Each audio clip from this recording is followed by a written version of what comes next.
रखेंगे। एक्चुअली हम लोग एक स्टूडेंट प्रोटेस्ट के माध्यम से राजनीति में आए। कोई आइडिया नहीं था कि पॉलिटिक्स कैसा होता है, और खासकर कभी मुखिया का चुनाव नहीं लड़े तो बंदे का सांसद का चुनाव लड़ेंगे, तो ये तो आइडिया ही नहीं था। तो हमने एक स्टूडेंट का प्रोटेस्ट था झारखंड में, वहां आए, मीडिया के सामने अपनी बातों को रखा, मीडिया में कवरेज मिला, तो पूरे राज्य में हमारे विचारों को सर्कुलेट किया गया। उसके बाद से हर एक पंचायत वाइज, प्रखंड वाइज सभाएं होने लगी और लोग हमारा डिमांड करने लगे, हमें सुनने लगे, और कभी कभी 2 बजे रात तक, 4 बजे रात तक लोग सुनने लगे। तो फाइनली लगभग 1 साल पहले 18 जून को हम लोगों ने डिसाइड किया था कि हम लोग चुनाव लड़ेंगे, और चुनाव लड़ेंगे। हम लोगों ने उसके बाद 6 महीने बाद अपने पार्टी को रजिस्टर के लिए आवेदन दिया, लेकिन अभी तक हमारे पार्टी का रजिस्ट्रेशन भी नहीं हुआ। और बाकायदा हम लोग 1 साल के कम समय में चुनाव लड़े और बहुत दमदार तरीके से चुनाव लड़े, और झारखंड के हिस्ट्री में फर्स्ट टाइम कोई इंडिपेंडेंट कैंडिडेट 27% मतलब वोट लेके आया। 3.5 लाख वोट लेके हम अकेले हैं जिस लोकसभा चुनाव से हम लड़े थे, और कुल मिलाकर हम लोग 8 प्रत्याशी दिए थे, और लगभग हमारे 6 प्रत्याशी तीसरे पायदान पर रहे हैं। तो इसका मतलब है कि मैं भारत की तो नहीं कह सकता, लेकिन झारखंड के परिप्रेक्ष्य में कह सकता हूं कि झारखंड बदलाव चाहती है, और नो डाउट बदलाव होना चाहिए, क्योंकि झारखंड जिस पृष्ठभूमि से आती है, झारखंड उसके नाम में ही छुपा है। झाड़ यानी जंगल होता है, खंड यानी जमीन होता है, और आज हमारा दोनों चीज संकट में है। जंगल की बात करने वाला कोई नहीं है। उदाहरण के लिए आप देख सकते हैं आज हंसदेव जंगल की क्या कहानी है। आज दिल्ली का टेम्परेचर हम लोग 45 पा रहे हैं, 46 पा रहे हैं, बिल्कुल अपने मतलब अपोजिट पा रहे हैं। झारखंड का वातावरण से जब दिल्ली में हम लोग कदम रखे तो बिल्कुल असहनीय लगा, और हम लोग को लगा भी नहीं कि 2 मिनट यहाँ ठहर पाएंगे। तो कहने की जो झारखंड का इश्यू है उसके नाम में छुपा है, और लगातार उन इश्यूओं पर हम लोग लड़े, उन इश्यूओं पर हम लोग बात किए, तभी जाकर जनता ने भी आशीर्वाद दिया। नहीं तो उन पार्टियों से चुनाव लड़ना जो पार्टियां 40 साल पुरानी है, जो पार्टियां 50 साल पुरानी है, जिनका बूथ स्तर में कार्यकर्ता है, जिनके पास धनबल है, उनसे टकरा पाना पॉसिबल नहीं था। तो मेरे कहने का मतलब है आज भी अगर आप, क्योंकि बहुत सारे लोग कहते हैं कि कई साल लगते हैं राजनीति में आने के लिए, सालों लगते हैं, जूते घिस जाते हैं, माने बाल सफेद हो जाते हैं, इस मिथ्या को तो झारखंड हमने तोड़ दिया है कि मात्र साल भर के अंतराल में हम लोग 3.5 लाख वोट लेकर आए हैं। और बस अगर हमारे पास एक बेहतर टीम होती तो पहला ही चुनाव हम जीत जाते हैं। ज्यादा अंतर नहीं था, जो जीते वो 4.5 लाख लाए, जो सेकंड में 3,70,000 लाए इंडिया गठबंधन वाले, और हमसे मात्र 20,000 कम मेरा वोट था। तो इस चीज को तो हमने झारखंड में मतलब एकदम क्लियर कट उत्तर दे दिया है कि समय और साल मायने नहीं रखता है, आपकी आइडियोलॉजी मायने रखती है। और हमारी आइडियोलॉजी स्पष्ट थी।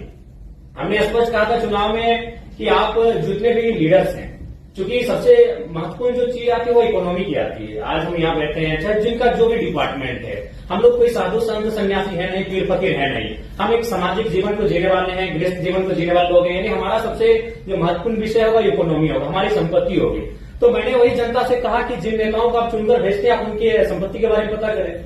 आज किसी का दिल्ली में, किसी का रांची में, किसी का विदेशों के कंपनियों से टाइप है।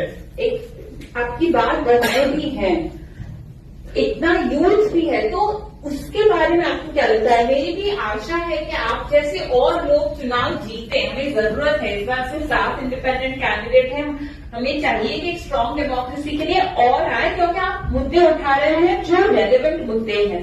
पर ये मुद्दे क्या सिर्फ घर पर के हैं? नहीं, बिल्कुल सबसे ज्यादा प्रभावित तो महिलाएं होती है, क्योंकि मैं जैसे झारखंड से आता हूं, अगर वहां बात की जाए तो वहां हमारी विधायक मैम जो बैठी है आपके बगल में, और उनका जो क्षेत्र है वो विस्थापित क्षेत्र है, खनन का क्षेत्र है, माइंस का क्षेत्र है। और जब विस्थापन का बात सामने आता है तो जब लोग विस्थापित होते हैं तो ऑब्वियसली महिलाओं को भी बहुत सारा प्रॉब्लम का सामना करना पड़ता है। मान के चलिए जिस क्षेत्र से विधायक आती है उस क्षेत्र है, आपको परिचय देता हूँ, 4 प्रकार की फसलें आती है, वहाँ धान, गेहूं। तो महिलाएं जब अगर विस्थापित ना होती है, क्योंकि झारखंड में बात करें तो आपको विस्थापन की बात करनी होगी, आपको माइंस की बात करनी होगी। जो लोग यहाँ बैठे हैं और इसलिए आप झारखंड को जानते हैं मिनरल्स के लिए, और नो डाउट हम लोग देते हैं 27% कोयला देते हैं, और 40% खरीद देते हैं। तो अगर हम विस्थापन जब ना होता है तो उस समय महिलाओं की भागीदारी होती है, खेती के माध्यम से हो, साग सब्जी के माध्यम से हो, यानी महिलाओं की परस्पर भागीदारी होती है। अगर पुरुष खेत को जोतने का काम करते हैं तो महिलाएं वहां धान उगाने का काम करती है, उसको रोपने का काम करती है, और फिर महिलाएं जब धान को काटती है पुरुष को खेत कर लेकर आते हैं, यानी 50-50% होता है। जब खेत हमारे पास होते हैं तो हमारे पास जो महिलाओं की भागीदारी होती है 50% होती है। लेकिन जब उस क्षेत्र से हम स्थापित कर जाते हैं, वो क्षेत्र जब गवर्नमेंट किसी परियोजना के लिए ले लेती है तो महिलाएं शून्य हो जाती है, उनके हाथ कट जाते हैं। तो लाइक जब हम लोग न्यू झारखंड की बात करेंगे तो महिलाएं ऑब्वियसली बहुत भारी संख्या में होंगी।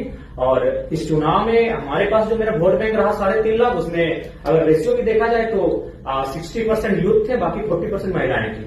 तो कहीं ना कहीं उसमें उस दिशा में हम लोग अच्छा काम किए हैं और महिलाओं को अच्छा कनेक्ट भी किए हैं, क्योंकि महिलाओं ने भी इस समस्याओं को देखा। आज अकॉर्डिंग टू कोरोना के टाइम का जो हमारे पास रिपोर्ट था, उसमें 12 लाख झारखंड के प्रवासी मजदूर मिले और उन प्रवासी मजदूर की जो पीड़ा है वो महिलाओं ने भी घर बैठकर देखा कि दिवाली है, होली है या ईद है, उनके बेटे उन्हें प्रदेशों से बधाई भेजते हैं, उनके बेटे उनको विदेशों से बैठ के बधाई भेजते हैं। तो कहीं ना कहीं हमने उनको कनेक्ट किया, उन मुद्दों से महिलाओं को भी हमने कनेक्ट किया, इसीलिए महिलाएं भी खुलकर आई और हमारे पक्ष में मतदान की। और हम आशा करते हैं, क्योंकि हम लोग बार बार कहें हम लोग एक लर्नर हैं और आज इस कॉन्फ्रेंस हॉल में हम लोग भी कुछ सीखने के लिए आए हैं। मैं आपको बताना चाहूंगा, मेरे गिरिडीह लोकसभा में 2261 बूथ हैं। हमको लगता है कि 1200 से 1300 बूथ में हमारा बूथ एजेंट बैठा था, 1000 बूथ में तो हमारा एजेंट नहीं बैठा था, और फिर भी हम लोग वोट गेन करके आए।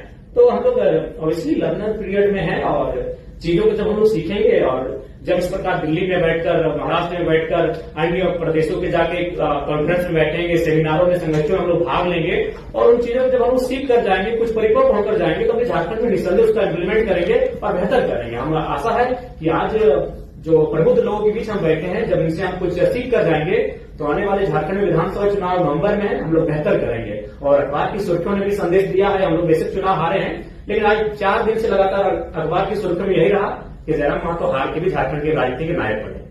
और बकायदा नेशनल न्यूज में हमें स्थान मिला, द हिंदू में स्थान मिला, द ललित को भी गई हमारे इंटरव्यू के लिए। और यही नहीं, बाकी जो नेशनल पार्टियां हैं जिनका सिंबल है वो भी अब हम लोग से टाइप करने के लिए इंटरेस्ट जता रहे हैं। लेकिन हमने स्पष्ट कह दिया है कि आपकी आइडियोलॉजी हमसे मैच नहीं खाते, हम लोग न्यू पॉलिटिक्स करेंगे, क्योंकि आज हम लोग सिद्धांतिक पॉलिटिक्स की बात करने आए हैं। तो सिद्धांत से कोई समझौता नहीं होगा। 2 चुनाव और हारेंगे, 4 चुनाव और हारेंगे, नहीं जीतेंगे। हमारी जो नई पीढ़ी आएगी वहां से शुरुआत करेगी जहां से हम लोग छोड़ के जाएंगे, लेकिन सिद्धांत से कोई समझौता।